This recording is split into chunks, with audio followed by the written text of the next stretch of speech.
Bonjour à toutes et à tous, aujourd'hui on va décortiquer ensemble les principes fondamentaux de la santé publique. La question qui est vraiment au cœur de toute la démarche, c'est celle-ci. Comment est-ce qu'on peut agir pour stopper une maladie avant même son apparition? En fait, la meilleure façon de se le représenter, c'est d'imaginer la prévention comme une série de barrières, des obstacles qu'on va placer très stratégiquement sur le chemin d'une maladie. Ok, mais pour savoir où placer ces fameuses barrières, il faut d'abord une chose essentielle, comprendre le parcours type d'une maladie. C'est ce que les spécialistes appellent son histoire naturelle. Et voilà à quoi ça ressemble. Comme on le voit sur cette chronologie, une maladie ne se déclare pas d'un coup, elle progresse.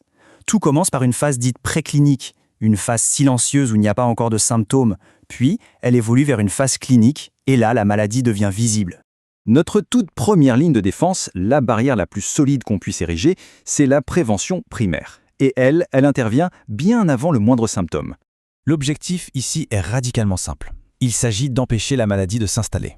C'est tout. On agit sur les causes, sur les facteurs de risque, pour qu'elle n'ait même pas l'occasion d'apparaître.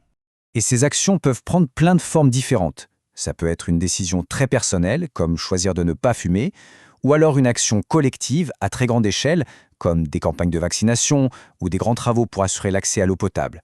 Bon, mais que se passe-t-il si la maladie réussit quand même à franchir cette première barrière?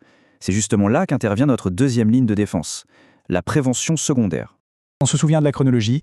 Eh bien là, on est pile dans cette fameuse phase préclinique. La maladie a démarré, mais elle est toujours silencieuse, indétectable sans aide. Il faut donc aller la chercher activement. Toute l'idée, c'est de trouver le problème le plus tôt possible. Pourquoi? Pour mettre en place un traitement efficace tout de suite et stopper la progression de la maladie dans son élan.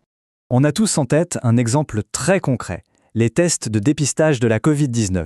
C'est typiquement ça, une action qui permet de détecter l'infection très rapidement. Et bien sûr, ces stratégies reposent énormément sur des campagnes de communication, des campagnes publiques fortes, comme cette affiche par exemple, qui incite au dépistage du sida. Allez, on avance encore sur notre chronologie, on arrive au moment où la maladie est bien installée, elle a été diagnostiquée. C'est ici que se dresse notre troisième et dernière barrière. Avec la prévention tertiaire, on change de logique. Le but n'est plus d'éviter ou de dépister, mais de gérer une maladie active pour limiter son impact au quotidien et surtout éviter les complications sur le long terme. Le pilier de cette phase, ça commence bien évidemment par le traitement médical. Qu'il s'agisse de médicaments ou d'une intervention chirurgicale, l'objectif est de contrôler la maladie. Mais ça ne s'arrête pas là. Ça inclut aussi toutes les mesures pour réduire les incapacités qui peuvent en découler, pour aider les personnes à s'adapter et à maintenir un maximum d'autonomie. Et enfin, il y a la réadaptation. C'est une étape clé qui vise à améliorer la qualité de vie de manière globale et à faciliter le retour à une vie sociale et professionnelle aussi normale que possible. Voilà, on a vu nos 3 barrières. Maintenant, prenons un peu de recul pour assembler toutes les pièces du puzzle et voir la stratégie complète. Ce schéma sur le diabète est vraiment parfait pour tout visualiser. On voit très clairement comment nos 3 types de prévention s'alignent sur l'histoire naturelle de la maladie. La primaire, c'est avant l'hyperglycémie. La secondaire, c'est durant cette phase silencieuse. Et la tertiaire, c'est une fois le diagnostic posé pour gérer la maladie et ses conséquences. Et ce tableau résume tout ça de façon très nette.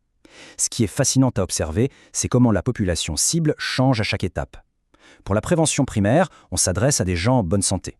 Pour la secondaire, à des gens qui se croient en bonne santé, mais qui sont déjà atteints. Et pour la tertiaire, on s'occupe des personnes malades. Et ce n'est pas tout. Fait très intéressant, les experts ont ajouté plus récemment un 4e niveau, la prévention quaternaire. Son but, c'est de protéger les patients contre l'excès de médecine, c'est-à-dire contre les examens et les traitements qui ne sont pas vraiment nécessaires. En ayant ce cadre en tête, ça change forcément la perspective.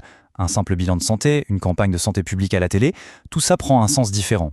La question n'est plus seulement de savoir comment guérir, mais de comprendre quand et comment il est plus judicieux d'intervenir. Ça laisse à réfléchir sur notre propre approche de la santé, n'est-ce pas?